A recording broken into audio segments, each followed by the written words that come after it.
Hi there, and welcome to another episode of Twice as Hard. I am Janelle Benjamin, founder and CEO of All Things Equitable, and I'm really pleased to be with you today with Jessica Pharm. She is the CEO of Blackness in the Workplace and a perfect guest for a show on a topic that deals with issues of Black women at work, and the ways that our experiences, are just quite different from others.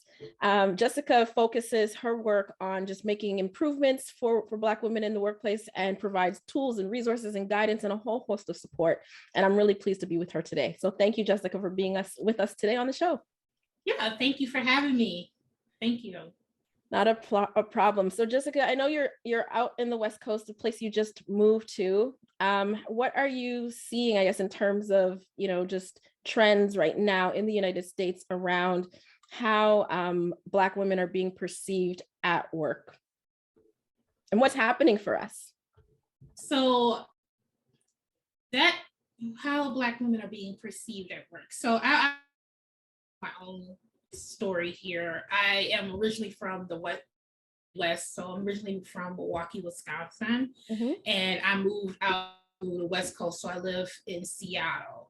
And one of the reasons why I moved out here is because there's a much more progressive work culture that is out here on the West Coast. You have a lot of tech companies, and with that, there's companies out here like Microsoft, Amazon, and Facebook and all that are a lot more progressive when it comes to work policies. Okay. Now, work policies and then race in the workplace aren't always the same thing, but there is a push by a lot of companies out here to diversify their workforce. And they are really driven by people of color, especially women, Black women, and myself being able to get some opportunities out here possible in the Midwest, where the culture is a lot more restrictive, conservative. Being from Milwaukee, familiar with Milwaukee, but if you're from Milwaukee, a lot of Black professionals leave Milwaukee. It's a huge brain drain that happens there because there's just not a lot of opportunity for growth and development. And I've mentioned this before, where like the position that I took out here, I never would have been able to get back home. So I think it really depends on where in the country you are. There are areas much more forward thinking and progressive than others. And from my experience so far, the Seattle area, the companies that are making more efforts than what I saw back home. Okay. And so tell us a little bit about Blackness in the Workplace and why you founded it. I presume you founded it while you were still based in Milwaukee. Back in 2019, so the genesis for Blackness in the Workplace actually started in 2016. Okay. So there was a hashtag on Twitter that was trending. It was called Black Women at Work. And before that, I was really struggling because I was often the only Black at work in my departments. I'm just so used to being the only one. And there was a lot of things that was happening that I was dealing with, like a lot of racism. I was being held back. A lot of microaggressions. I always put micro kind of in these things because there's no such thing as a microaggression. Aggressions are not micro. I was doing a lot of BS. And for a long time, I thought I was the only one because I didn't really have that strong network that I do now with Black women and just professional. And then I saw that hashtag on Twitter, and it was trending because of then President Trump made a comment, I believe, about Senator Maxine Waters. That hashtag came out of that. And you have Black women of all walks of life, of all levels, talking about the things that they were going through in the workplace. I mean, you have Black women who were in the C-suite talking about how oftentimes people will talk down to them, question their qualifications, treat them as if they didn't know what they were talking about. There was one woman who said that somebody mistaked her for a janitor, and she's one of the C-suite people. And like a lot of these things. And for me, that really is what served as the genesis of what became in the workplace. In 2019, I was unfairly terminated from my employment at Harley Davidson. It was a whole situation behind the job. Before that, I was dealing with a very problematic, very toxic man.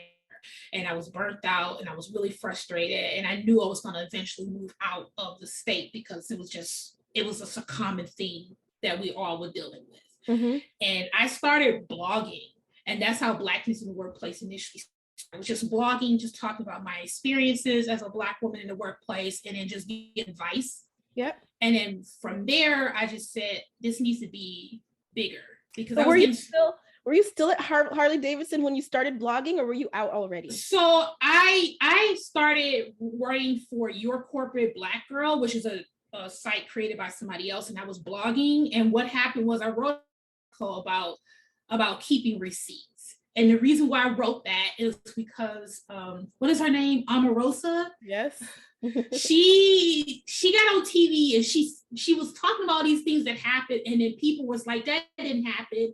And then she was like, I have receipts. And so that every Black person knows what that means. Yes. And so I wrote an article about why it's important that you need to keep at work, why you need to protect yourself in the workplace. Right. And I wrote that during my time at Harley. My manager at the time, she found out about the article and she tried to come at me, and she said that you shouldn't have written the article because you're making it seem like people can't trust HR.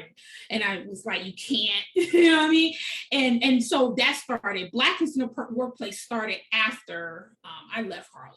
And so for those who don't know, your background is in human resources. You're an HR professional. Mm-hmm. So it's not that you were disparaging HR and you didn't know what you were talking about. You knew precisely what you were saying when you were saying that HR couldn't be trusted. Can you tell us a little bit about your views on that and why you feel, I mean, I know why, because I'm a Black woman who has also been unjustly terminated, in my view, had my receipts, and it so I know what you're talking about, but tell the viewer specifically what you're talking about. So one of the things that I learned as a kid from a long time ago, I used to watch Judge Judy, and that was like one of my favorite shows as a kid. And she used to say this all the time: if you can't prove something, it didn't happen. Mm-hmm. Now she used to say that all the time. Yes. It's cases, but then like if you don't have any proof, it didn't happen. Mm-hmm. And what I noticed was a lot of people were running into issues in the workplace, especially women and Black women, and they was always asked them, I said, do you have any documentation? Are you keeping in writing? How are you documenting things so that you have backup in accusations? Because you got to be able to prove what you're accusing people of. So, and it was always the same. You're like, no, I did not keep documentation. Whether it was for a request for vacation, mm-hmm. we had a situation where a woman, she took time off because of a vacation that she had planned.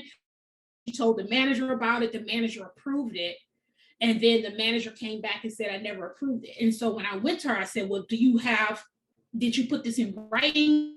Did the manager put it in writing? Oh, no, we just had a conversation. You can't prove a conversation that happened several months ago.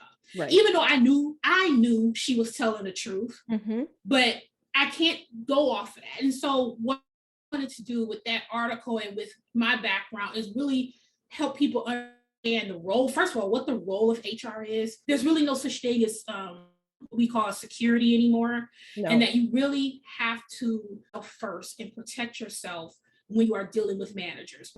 People will lie, people will throw you under the bus, people will say one thing and then they didn't say it. Mm-hmm. And I use the example of what happened to me at Harley because I was unfairly terminated and I had receipts and they knew that. And so when I was terminated, I got a severance package. That was like 12 weeks. It was a 12 weeks package. I had only been there literally a year. And you don't get that kind of money. You usually only get a severance package if you've been at a job less than 2 years. Right. You really don't get that. And the fact that I got that amount of money tells you that they knew that I had enough to take, if I wanted to go there with them. Mm-hmm. And so that's the importance of being able to protect yourself. Yes. So that's what I was educating people on. Mm-hmm. And I understand it wholeheartely. I'm a person and a firm believer, with a legal background who understands the reasons that, those receipts are important. If you want to eventually litigate a complaint, nothing goes forward without that documentation. So, I thank you for writing that article. I remember reading it and seeing your story coming out in the press and feeling really an affinity and a connection with you, because I feel like our stories and things that were happening to us were happening simultaneously. So, it just made sense for us to kind of connect on LinkedIn, and for us to connect even through this series, because I do feel like our experiences in the workplace are different, are unique, are the treatment and is a specialized form of racism. I've seen unfair treatment of Asian women in the workplace. I've seen gay people treated differently in the workplace, but I will tell you that the treatment that I've seen Black women in particular experience is unique and different. And I say Black women as opposed to Black men, because where I've tended to work, there aren't a lot of Black men, period. I remarked to someone, I think I've worked with one Black man in my entire life, in multiple offices, and he wasn't on my level. He worked in another area, and it was kind of like, hey, let's just keep it moving, like we didn't even connect. But with Black women, this notion that we need to work twice as hard to even make it into these spaces. It applies to a lot of other racialized groups, but our experience, there's something about that, and that notion that we need to show up and be twice as good as our counterparts in order to even be, coming in the door. What do you say about that notion, and how does that resonate for you? Has that been your experience, that you've had to demonstrate, that you're twice as good, twice as qualified? Work twice. Yeah, I mean, I call it Blackness in the workplace. I don't say people of color in the workplace. Mm-hmm. I'm specific about who I target and my experiences as a Black woman. Mm-hmm. And it is true where even when I was interviewing other Black women for my own podcast, one thing that I've always noticed is that Black women in corporate spaces are not just qualified, they're overqualified. Yes, we are. And they come in and we can say Black people too. I mean, the late great Andre Leon Talley passed away recently. He was the editor of Vogue for a number of years, and this brother was very overqualified for the job. He had a degree in French literature. He was a walking encyclopedia of fashion history and knowledge. And he has even said, like, I had to be the best of the best of the best. And he still wasn't even what he was worth. And so that is the reality of Black women too. And like, I come into these spaces and I work in human resources, and I have a number of HR certifications. I'm a continuous learner. Outside of my job, I have a podcast, I have a platform. I do a lot. Mm-hmm. And whereas my white coworkers, they're not on my same level. They don't have the level of education that I have. They don't have I've been in meetings with white people who come in and they're not prepared. They can't speak to anything. And I don't have the not knowing. I don't have the luxury to come into an office and be unprepared. I don't have the luxury of not having my education where it needs to be, because they're not going to let you in. You have to be overqualified. And every Black woman that I've talked to, I talked to a Black woman. She teaches. She's a professional weightlifter. She has her own consulting business. I mean, she has so much. She just published a book. She is doing the most. Mm-hmm. And I know her white counterparts aren't doing it. They just work and go home. Right. So that is a reality for Black women, because there's always this stigma that they treat Black women, especially in the workplace, like we don't belong there, not qualified to be there, or that we took a more deserving white person's spot. That's how they tend to treat us. Mm-hmm. But every Black person I know is just well overqualified for the jobs that they have, and they're being led by mediocre white men and women. I mean, I always say white mediocrity is rampant. Mm-hmm. out here, and we tolerate white mediocrity. Even currently where I work at, I have a gentleman, a nice guy, but he's not on my level. Mm-hmm. I've been in meetings, and we are in meetings with the director. Mm-hmm. And with me, I'm old school. If you get in front of someone that senior, you come prepared. Yes. You come prepared. He just shows up, doesn't he? Right. And you come prepared, and you be ready to talk, present, and be done with it. Yes. And answer the questions that he has. And time to time, these meetings, this man, he can't, answer anything, or he's answering questions that you should already know the answers to. And the man that we're reporting into is another man of color. He's not Black, but he's another man of color. And like, either way, I'm looking at this and I'm like, that's what we deal with all the time. Mm-hmm, mm-hmm. I want to talk to you about that because you have a very unique vantage point, being that you sit within human resources, and I wanted to know whether or not it is true or not that when you see that that disparity in educational level, is it true that there's also a pay inequity that's sort of being carried out, right? They're not as qualified, but they're being compensated as adequately as we are. Is that happening, or is that just a myth? I mean, that is happening. The gentleman on my team, he actually makes more money than me, and I know that just the benefit you have access to that financial information. Mm-hmm. But it is very true. Gender aside, women generally make less than men, but then Black women make less than white women.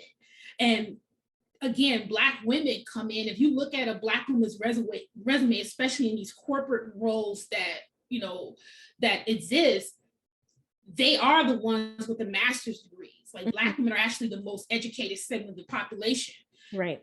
And yet they're making less than the white counterparts who don't have it. Like, I've worked in jobs where I've worked next to white women, and this resentment that they had towards me because they knew that I had the MBA, and they knew that I had the PHR, and they knew that I was someone who's always asking, hey, I want to get more, and they weren't doing any of that, but yet they were either making or more than me, which I felt was unfair. Mm-hmm. And that's why you see an exodus of Black women who are trying to start their own too now, because they feel like they're not going to be able to get to where they need in America. Did you have that notion that you had to get your MBA or that PCR long before, I'm sure you even entered these HR spaces? Like, what propelled you to know that you needed to work twice as hard to get in the door? Where did that come from for you?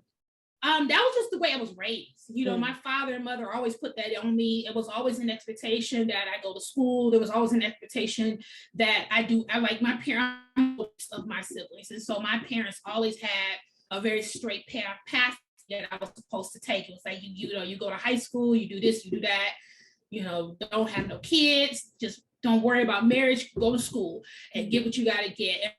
From Alabama. And she has very different perspective about white people but she was always like, you got to get it because they're not going to give it to you. Right. And you have to be. I've always came in with the expectation that I have to have more. And so when I went for my MBA, you don't really need an MBA for human resources. I focused my MBA on my HR career. For my career, a PHR certification is a professional human resources certification. That's a very hard certification to get, but I knew that I needed that to give myself a one-up. Right. So it was always something that was ingrained in me since I was a kid, that you just keep hustling. You have to hustle a lot harder than other people because of what you look like. It's happened to me quite a few times in my career that the person directly above me is less qualified than me, making a lot more than me, and I'm reporting into them. Talk to me a little bit about the ways in which that kind of oppression, that oppressive reporting structure is damaging to Black people in the workplace. Well, for me and my experiences, I've had managers who did not know as much as me. My last job before I moved out to Seattle, I had a manager. She was at the company for 40 years. Mm-hmm. And there was still, when you've been at a company there that long, there's a lot of things you don't know. And so she really struggled with, she didn't understand LinkedIn. She didn't really understand social media and how to leverage that for our branding. It was a lot. It was a lot that she did not know. And so I had to come educate and teach her and train her. I had another job where I had a worker. She was a white woman, and I was going to HR at the time, and I just graduated with my MBA, and she didn't have any of that. And yet she felt like she was in a position of authority over me because she had been at the job longer. And I pushed back on that, and I said, I don't need to meet with you. You can't teach me anything. I to you. Right. And the problem that goes into that is that white women, especially in these workplaces, feel very threatened by a Black woman who has all of that and not afraid to speak her mind. And so that position, my position was eventually, they kept her position, but eventually she was hired at the company as a manager because people know each other. That was very rampant in this is a very small world. And it becomes very frustrating when you are the one putting in the work, you are the one staying up at night, studying and training yourself. And yet a lot of it is not just what you know. And a lot of Black women don't have the networks and the inroads that are needed to be able to progress in companies or to get the opportunities that our white counterparts are able to get. Mm-hmm. And I think those, what you've highlighted are some of the ways that, us working twice as hard over our career, it just really isn't serving us at all. It's not benefiting us when we get into the workplace. And you've talked a little bit about what is called like the pet to threat phenomenon, where we're the office pet when we arrive, where the token Black, the shining example, they hold us up and they're really proud that we've made it. And then invariably we're too good at our job, we're too strong, we're too outspoken, they see that we're overqualified, they become threatened by us, as you noted. And then eventually, we're shown the door. I think I've seen a model, like somebody diagrammed this sort of. That article was written by Erica Stallings, which I had on my, and she wrote about the pet to threat, and she talked about her experiences, and then the model that kind of went around where it shows that, they're very happy because, a lot of that tokenism, they pat themselves on the back, and then they realize, hey, she's actually, and they know she's very qualified, she speaks up, she's not going to sit up here and let you just kind of run over her. And then that's when problems start happening, and eventually she's either let go or she quits. Right. And that is something that I've dealt with in the workplace. I'm sure, a lot of Black women have dealt with. My approach to that now is I have a very different ideology about work now than I did when I first came into the workplace. I talk about this a lot online. Like, I just put myself first. When I was really young and came into the workplace after I graduated from college, I subscribed to white ideals of professionalism. I straightened my hair. I wore a lot of makeup. I wore a suit and tie. I was very conservative. I didn't talk about anything online. And it was all about the hustle, hustle, hustle, hustle. And eventually I realized that wasn't really getting me anywhere. And what made me happy, who I am, embracing my truth. And now you see on LinkedIn this beautiful ecosystem of people a lot more open about who they are, whether they're LGBT, trans, Black, whatever. But I'm no longer like overly aggressive in my career. I feel like I have the receipts, and I only will work now who understand that. I don't feel like I gotta show off or be. I'm like, these are the receipts. This is my work, and if you want to work, great. If you don't, there's always other options. And I always tell people. I had the Hurley sisters on my first episode, and it was Lisa that talked about just no more code switching. She decided that she's just going to show up authentically and live in her authenticity, and it's serving her really, really well. And so I guess for me, what's important about this series is to not only, draw a light for the audience for the ways in which Black women are ready, and overqualified to do all the jobs that, we're often doing and being undercompensated for, but it's also to highlight, for ourselves and for our own audience and our own people, what we can do, what we can achieve through hard work, through being self-actualized, through, showing up authentically and not performing, not code switching, not being different than we normally would be in our own company, right? When we're together, there's an energy and a way that we communicate that we often change when we come into quote unquote white spaces, right? And that's just what the workplace tends to be. And you have a unique vantage point, Jessica, because through Blackness in the workplace, you are hearing the stories of Black people a lot. And so I would love to hear from you what your take is on the ways in which organizations can support Black people to show up authentically and to live in their, their truth. Yeah, I would say the first thing that's really important is not to police Black voices. Like when I was at Harley Davidson, and even the company before that was SPX, Transformer Solutions, I name drop. You already know that. I don't care. But I felt like I was very policed in what I was saying.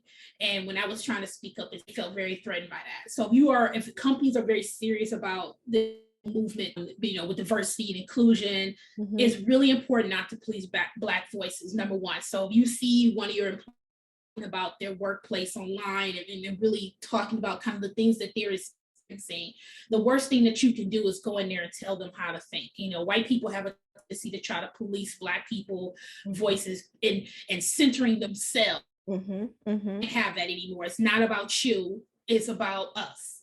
That's another thing that's really important. Is when it comes to diversity and inclusion, we have to understand it's more than diversity and inclusion. Is also understanding the three different things. Diversity to me is just, some companies kind of look at that as a numbers game. How many people of a background can I get in? And yet these same people leave. Like there's this huge turnover. You have to have inclusion. Do I feel welcome in this space? Right. Does this space deserve my presence? And equity, what resources and opportunities are you providing for Black people in your organization? I just did an MLK post where I had it where companies will talk about MLK, but then provide no opportunities for career development and advancement for their Black employees. You have to be able to have those things. You also have to be able to support that with numbers. So a lot of companies will say all of this. They have no groundwork, they have no data, there's no KPIs. So it just kind of goes into this windmill and nothing happens. Right. Another thing that needs to happen, you have to involve us in these conversations. Like it's not just you making decisions. You need to talk with us. You need to learn. You need to get a standing on how to and be more inclusive in how you outreach and support your Black employees. A lot of times companies will come up with all these, and then they don't ask any of their Black employees anything. Did the race together thing. This was a couple of years back where, like, if you got coffee, you could talk about race with your barista. Right. And I'm like, and it was just the white guy. It was like a white guy, and nobody asked anybody of color, like, does this make sense? Do I really talking about race as complicated as that subject is in the morning coffee? It's just how tone deaf that is. So a lot of policies that companies do, a lot of things that companies have done for a long time have been really tone deaf. It's just white people doing the bare minimum to pat themselves on the back. Like, well, we tried, and nothing is sustainable, nothing is systemic. I'll tell you what, I saw a post by Shireen Daniels yesterday, and she talked about a website where, we can go, anybody in the world can go and report their employer. It's called insidevoices.io. And I reported one organization as being, the least inclusive place I've ever worked at. And so, I would encourage people to just go to that website, insidevoices.io. It's by us, for us, to really share our experiences in an anonymous way. And it's sort of like a glass door for employers, and I think those types of things are going to make employers take note, step up, change their practices, change the way that they're operating and treating people. But what is it that we can also do as Black people, I think, to, I know they need to demonstrate certainly their critical allyship in order for us to build trust with them so that we can relax and be ourselves. But what can we do? Are there anything that you've seen or any trends that you might have identified through your conversations that you're seeing that, we have? One thing I'm starting to realize is there's a lot of us that are introverted, and I don't know how much that's helping or hurting us in the workplace. What would you say you're seeing? And I would say that not everybody can do the work. I know I'm very outspoken and I know I speak up, but private messages from Black people, Black women who are like, I want to comment, but I can't. because Yes. my manager's looking at it. Yes. I can't speak up. Yes. And I feel sad for people like that, because I've moved away from that. Where I'm at right now in my career and who I am as a person has taken years to get here. And so everybody can't pick up the sword and shield and fight. And I think it's very problematic if we think that every Black person has to speak up. Everybody ain't in the same situation. There's a level of privilege that with being podcast and talking. There's a privilege to be able to get on LinkedIn and say what you want to say and know that you're not going to get in trouble, and again, use that in air quotes. Right. But there's a privilege in that. And so for those of us who do that privilege, what we need to do is, and I've seen this, there needs to be more collaboration, not competition. Absolutely. There needs to be, a strong ecosystem. We are supporting each other because we are all in this together. I have seen Black people talk about racism and inequality and yet try to be homophobic. And you got Black brothers and sisters who are LGBT, and we need to be, when I say Black Lives Matter, I'm talking about all Black Lives Matter. We got to be inclusive to everybody. And we have to make sure our foundation is strong. And then I'm okay with collaborating with other POC groups as well. Like I think needs to be a cross collaboration too, because Black people can't island either. Like we have to get out there and integrate, because one thing that I've found is, I focus on Black people unapologetically, but I have talked to a lot of Asian American women. Like I have a lot of them that follow online, and they have talked very openly about and realized that there's overlap, there's similarities. I know that, but opening your mind and understanding that this is a problem that is systemic across the board, where people are and understanding that there needs to be a cross collaboration. There needs to be a community of everybody. And some of the posts that I post isn't always just about Black people. I talk about poverty wages. I talk about how people feel exploited. And I did a post recently that blew up about taking your address off because of discrimination, and I had people of all backgrounds commenting. So there really needs to be a support system, and then we need to keep these out. Like I believe in naming and shaming. Like I'm very open about it. Me too. Like I will name a company and I will tag you on a post. We need to keep doing that, because if we hold companies accountable, you will start to see things change. You're already starting to see a lot of changes happen. Absolutely. And I do the exact same thing. I'm calling people out. I'm bringing in justice ministers. I'll tag the Prime Minister of Canada if I need to get my point across. And I think it is having an impact. It is having an effect, and we need to keep our foot on the gas, so to speak. And I'm really glad to be able to do that through this series. And I'm really happy that you were with me. Jessica, before we go, I would love for you to just share some of the ways that you're currently working twice as hard with the listeners, and then just tell them how they can continue to reach you and dialogue with you. Yeah, so I'm still very active, of course, on LinkedIn. I have Blackness in the Workplace. I'm in the middle of kind of producing what will be our 5th season, still kind of working on some things. I think that podcast is a really great way to educate people. I'm a big believer in educating people. So our website is www.blacknessintheworkplace.com. If you go to our website, everything is out there. So all social media, just all the good stuff is out there. I try to update the website as often as I can. We also have a LinkedIn page. I love sharing videos and content that isn't necessarily my own. I love like putting articles and videos out there, give people a different way of thinking about things. So if you are on our LinkedIn, you're going to get a lot of really good content, because I love scouring the internet for good stuff. So that's how we can connect. Well, I appreciate you for just starting Blackness in the Workplace, for being unapologetically Black and focusing on the issues of Blackness in the workplace, because I think, we need to shine a light on it. I thank you so much for being a guest on today's show, for being part of the series. Please, everyone, follow Jessica Pharm. She is amazing at what she does, and has been my absolute delight to meet you today. I just want to remind you to follow her, follow me, click like and subscribe below, and we'll see you next time for another episode. Thank you, Jessica. Yeah, thank you. Okay, bye-bye.